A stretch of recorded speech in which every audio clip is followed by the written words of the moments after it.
유알못, 내날못, 코알못, 들어와. Hey everyone, we're your YouTube teacher for today. We fancy. I'm Xander. And I'm Happy, and we do content in Korea about Korea. The Hallyu wave has gotten only stronger with the oncoming of BTS, the Oscar-winning film Parasite, and of course, Netflix, because Netflix brings you so many amazing K-dramas like Sky Castle, EP.1 Class, and also Crash Landing on You. And because of COVID-19, there's just more time to spend on the internet looking at Korean content. So as influencers making content about Korea as well, we're here to teach you editing, how to film, making thumbnails, and fancy titles. Everything about being an online content creator. On Up and Down, we'll pick a topic each week for which you will make videos. Then, while watching the video, if we see anything that deserves praise, we'll show this up sign. And if we show anything that needs improvement, we'll show the downside. The video with the better score wins this week of Up and Down. Now we will reveal the theme of this week's episode. K-food. Speaking of K-food, the most famous category is probably mukbangs. Mukbangs have taken the world by storm. The muk in mukbang means eat and bang means 방송, which means broadcast. It's mukbang, not mukbang. Please stop saying mukbang. Cooking videos are also really popular. So let's look at the mukbang and cooking videos that you guys have sent in for us to watch. 안녕하세요. Olá! Quebrando o ovo e também do outro lado o nosso molho de pimenta. Até a próxima. 여러분 안녕하세요. Has gotten marinated. A little small fish here in Korea. So good. 네, 안녕하세요, 여러분. 떡볶이 떡 어묵 생각이 하니까 너무 먹고 싶어졌어요. 바이바이. Mi nombre es Belén y hoy vamos a probar comida coreana.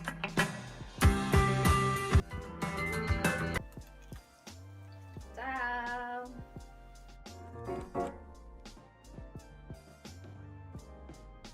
Burgu donutlarımız.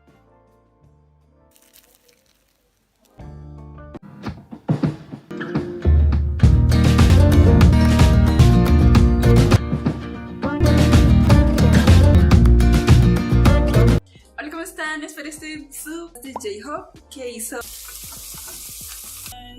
Listo, mermelada. El tocino. Olá! O molho. E agora vamos colocar tudo na. Hola, soy Juanjo.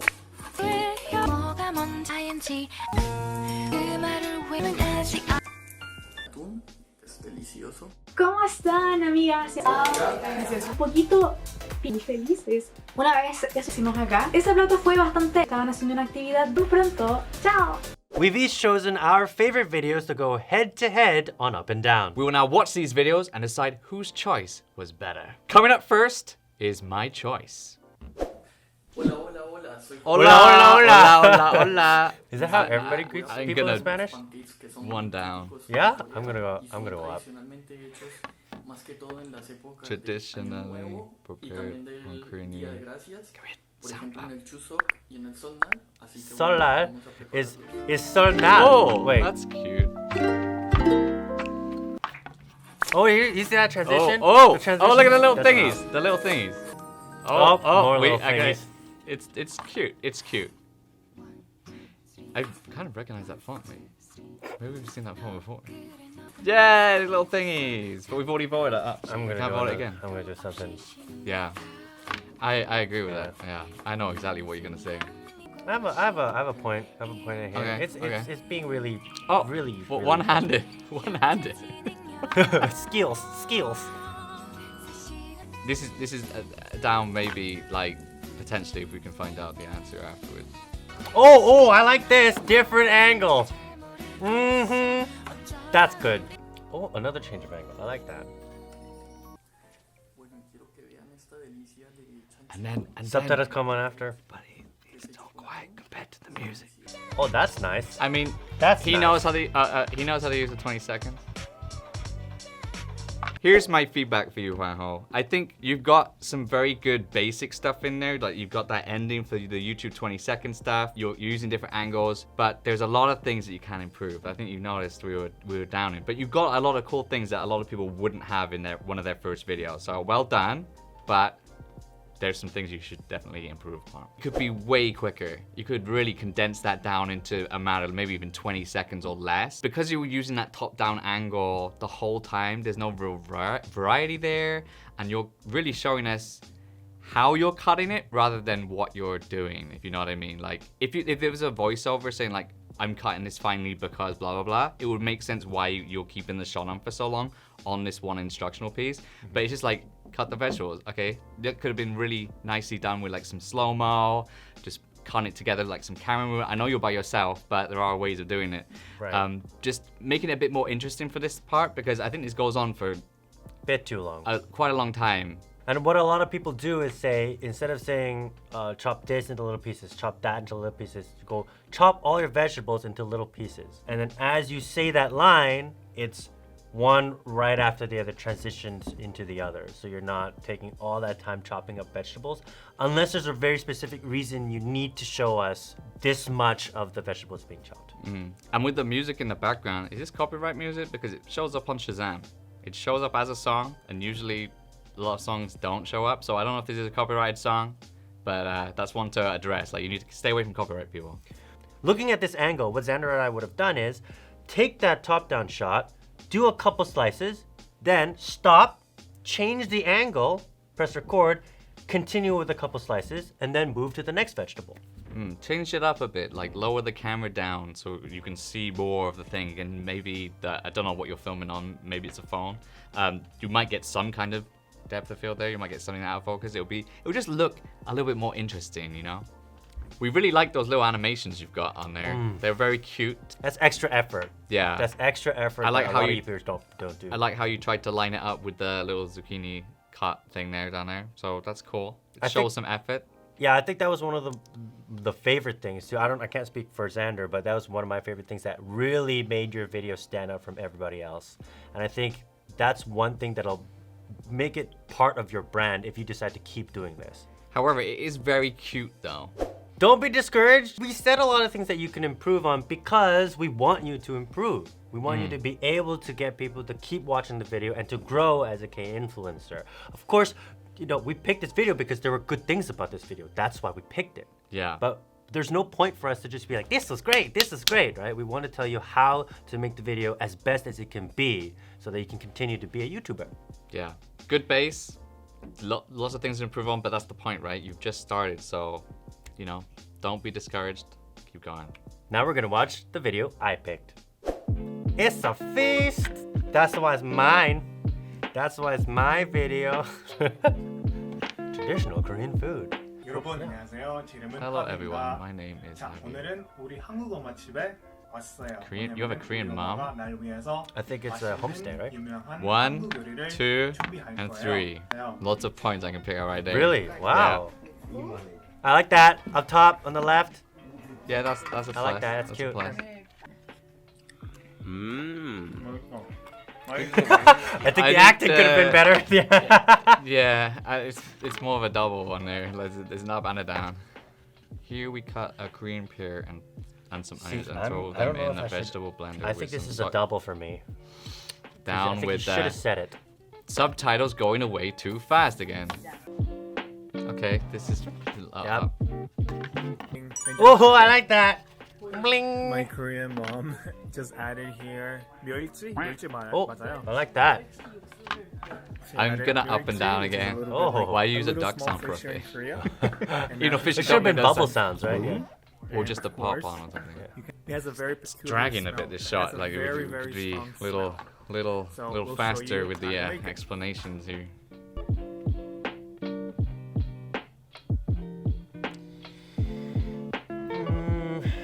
It's just very long. Yeah. It's just very long.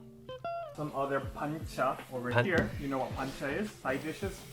Is this just standard This is outro? a down. So yeah, I mean, you get the 20-second down outro. I just want to talk about the whole video in general, why I picked this video, right? So I like the fact that it's vloggy, right? That you're in the moment and you're in this experience that you're showing people that not many people can show. Living with Koreans or being in a Korean household and filming someone cooking something from scratch, it's quintessential YouTube. Okay, it's showing your life, it's showing people's real lives, and for the cooking stuff, that's actually beautifully chosen. There's a lot of long stretches of you showing just food or you showing not you. I don't really see any faces. Maybe that's because your characters didn't want their faces being shown, but it would be nice, even better, if you shot it even more vloggy of having your phone or your camera in front of you like this and framing it so part of your face was in the shot while on the other 2/3 of the shot or in the background, you showed this happening. Yeah, I think obviously you're just starting out, so you'll fall into the usual pitfalls of people who are just starting out, where you just you're just leaving things in because you've shot them and you might like them, but you could cut out a lot of unnecessary things. And I think even the same with the video prior, like just more shot variation. I know Happy likes the kind of POV thing that you have going on here, but you know, it wouldn't take that much time just to, you know, step back to the doorway, get a wide of the kitchen, just give it some context.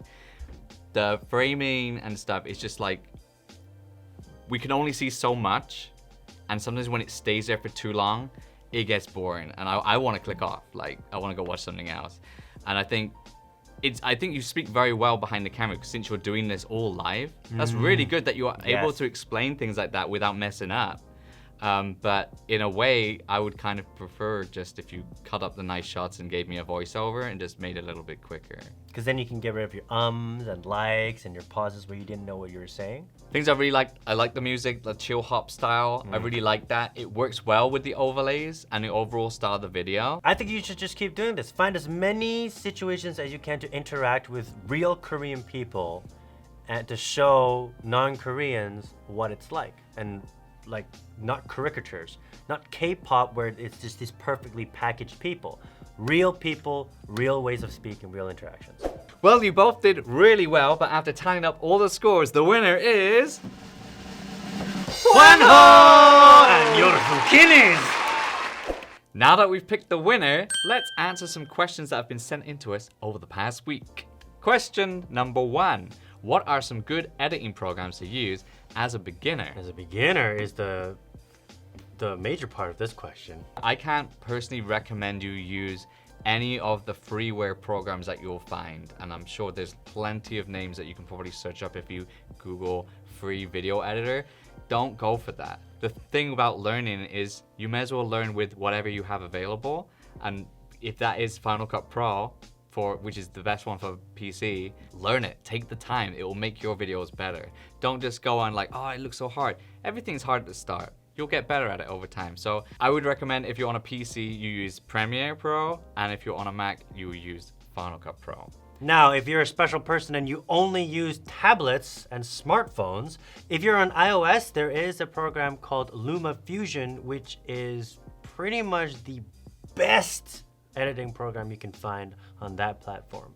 And on Android, they have something called KineMaster. Now, both of those are paid apps. Well, KineMaster technically is free if you want to use the free version, but then you get a watermark on it. So even though it does cost you a little bit of money, it's well worth it. Question number 2. I have a lot of questions regarding subtitles. If I speak English, do I need English subtitles? My answer is yes and no. If you have the time to put in that effort, then I would say include the English subtitles in the CC. I would say avoid putting hard subs in English, especially if you're targeting an English-speaking audience, because English speakers, for some reason, hate reading subtitles, and it will be a distraction to them for the video. A hard sub are subtitles that are baked in during the editing process, and a CC is the function you use on YouTube that people can turn on and off. I definitely agree with adding subtitles to YouTube with the CC function, because you get people who are visually impaired and they just need to listen to what's happening in the video, and if the English subtitles, which are auto-generated on YouTube, are wrong, it's gonna make you sound crazy. So, you know, these things sometimes don't make sense. So I would definitely spend the time to correct the subtitles on YouTube, and plus it makes it easier for auto-translating things to translate into different languages. Question 3, where can I find cooking sound effects? Well, I just search online. I literally just type it into Google and see what comes up. There are many free resources available, lots of free sound effect libraries online. Just be careful with the licensing. Don't use any sound effects which aren't allowed to be used. You know, don't steal people's sound effect work, because that's just like stealing logos and things off the internet. Literally frying sound effect. Sizzle, pop, knife cut. There are a lot of sounds included with Final Cut Pro as well, which is really helpful. And you don't actually have to use the sound of the thing that's being done. There are some audibly like similar sounds, so it doesn't actually have to be like meat hitting a table. You listen for a punch sound. It sounds the same, because when they're doing Foley, instead of actually filming the sound of being punched, they just punch meat. Question number 4. How do I make food videos look good? Can I achieve a good look without lighting? Yes, absolutely you can. Look at any Instagram picture of food. You'll notice a similar theme, directional lighting. So to get directional lighting, just go and find a big window. I'm sure you have a window somewhere, whether it be at a cafe or in your house. You can go right up to the window, and if you shoot towards the light or from the side, that light will come across and cast real nice shadows over the food that you're shooting. This is because the window's gonna be very, very large, and those shadows will just wrap around the food, giving a really pleasing look. Now, if the question is without any lighting, no, it's too probably dark. not gonna look good. Yeah, and also there won't be any shadows, no contouring, nothing to highlight the food, so it's just gonna look flat. Question 5, tips on getting more subscribers. We knew that. If anybody had an exact answer to that question, they would be paid many, many millions of dollars to grow channels. Follow trends yeah. though. Follow trends. Look at things that have been made recently. You'll on trending tab, you'll see some videos which are just food being cooked with no voiceover, no instructions, nothing. It's just shots of food. How are they getting so popular? I don't know. But these channels have lots of subscribers, like 2 million things. So I guess find a niche within the food category that you can do well, and just try your best at that. Keywording, thumbnails, titles. There's so many ways of that you're meant to be able to attract more people. So if you were gonna watch a food video, what would you search in the YouTube bar? Add that as a tag on your video. And what would you click? Now here's the thing, is there's a very, very big difference between getting traffic, which is what we were just talking about, and getting subscribers. That is all down to you. You making good content, you being somebody people want to watch, how you speak, you. And there's nobody that can give you exact tips on how to do that. We've both taken a look at your videos, but we've also made lots of K-food videos of our own, which is why we were invited. Now it's your turn to see if our videos are good or not. So teasers, started off with a, wow, this is gonna be so good. That'll make people remember you. Look, you can even crop into your shot just to change the framing just a little bit. Getting those food shots in, it doesn't have to be chronological. You As can you're add explaining. in things from later on in the video just to help give context, keep people watching. That's the main point, keep people watching. The Oh, way I spoke. look too. at this. Look at this. It's beautiful. It's so good. Oh, yeah, it's going everywhere, but it looks so good. Wow. I want to eat this again. I remember how good it tastes now It by tastes watching good, this. though. Yeah. Speed ramp there, speed down, slow down, speed back up. That's a technique. Although a lot of modern smartphones now have high frame rate options. Just 120. just be careful for flickering LEDs. Oh, the food shot. Finalize See food that? shots. See that food? Through how deliciously we See eat that? it. We cut to a different shot of eating, which is also in slow-mo. We paused there. You think that I stood there the whole time? You think we have a ghost cameraman? No, we went, stop, go get the camera, film it, and then we come back, and then we pretend like nothing happened. Also, all those facial expressions, the way I dropped to my knees, that's all. Acting. Even though it did taste that good, nobody reacts like this when you taste good food. I would right? never eat like this in public. It's rude and disgusting and over the top. I would never do this as a British man. It hurts me to film like this, but I have to. Stay fancy. Catch line. You need a catch line. You don't need a catch line, but a lot of YouTubers have a catch line. Catchphrase. And the music and the speaking aren't too loud. Like they're perfectly fine. So it doesn't go from quiet speaking to really loud music and then back. So people aren't adjusting the volume. Also, this right here, 20 seconds, that's a YouTube thing. Because at the end, you're given 20 seconds to put up your end cards. So you're like, subscribe to me or this next video or playlist links. That's very important. Always leave like an empty 20 seconds at the end of your video. So one thing that stylistically we've decided to do, not to be able to keep people's attention, is the food shots that we do are only as long as the sentences that we say. So when we're done with an instruction or we're done with like a main sentence, we will switch the shot to either another angle or the next thing. When cooking food, slow motion is going to be your friend because one, it just makes everything look cooler, and plus it gives people a chance to see things that they can't really see in real life. Do you see that real slow bubbling or the fire going around? We're like tick, tick, tick, tick, tick, tick, tick. For us in real life, it's just instant, but seeing that come up, tick, tick, tick, tick, it looks epic. It looks amazing and super special. And with food, seeing the bubbles and the juices, just it's amazing. Throwing down that steak on the cutting board, beautiful. It just makes everything look so much cooler. It was really not that cool in real life, but throwing it down 5 times to get it right. Good tip for audio is to try and get some separate audio recordings of the cooking process. Maybe it's like a cut or like the or of a part, right? You can always cheat and just download them from the internet because they will exist. So if you didn't have a chance to do it, or if you're in a really loud restaurant or something like that, you can just take sounds from the internet and put them on. That sound design quality will make the food look like it tastes even better. Did you guys enjoy our video? Let us know in the comments below. You guys did really well. I know it seemed that we harped a little bit on what you could improve on, but we genuinely did enjoy all your videos. The key thing is just to keep doing it, keep improving, be consistent, and you'll get there. It was very impressive for first timers. We're really looking forward to seeing your next submission, so join us again next week on Up And down!